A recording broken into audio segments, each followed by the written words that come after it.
Magandang gabi po sa inyo lahat. Ang napili po namin aralin ay mga karapatan at tungkulin ng mamamayang Pilipino.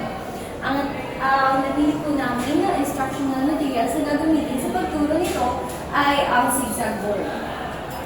Napili po namin itong zigzag board dahil po ito po ay very okay and simple lang po siya na para sa mga activities like recitation where it involves the interaction and hands-on participation of the students. So, ang mga nilalaman po nito, katulad ng larawan, sa pamamagitan sila po ay lahat po sila magkakaroon ng participation sa pagbigay ng idea kung anong napapansin nila sa mga larawan nito.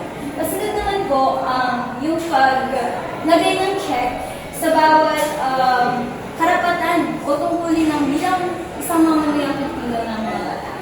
Ang gagawin lang po nila ay maglalagay ng check kada box at kung ito ba ay karapatan o tungkulin ng isang mamamayang Pilipino.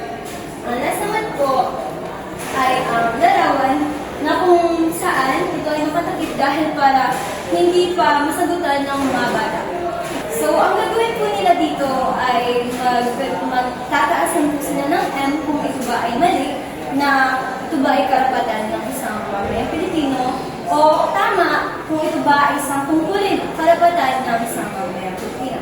At ang hali naman nakalagay sa zigzag board po namin ay ang assignment na ordang aralin na kanilang gagawin na ibibigay pagkatapos ng aralin.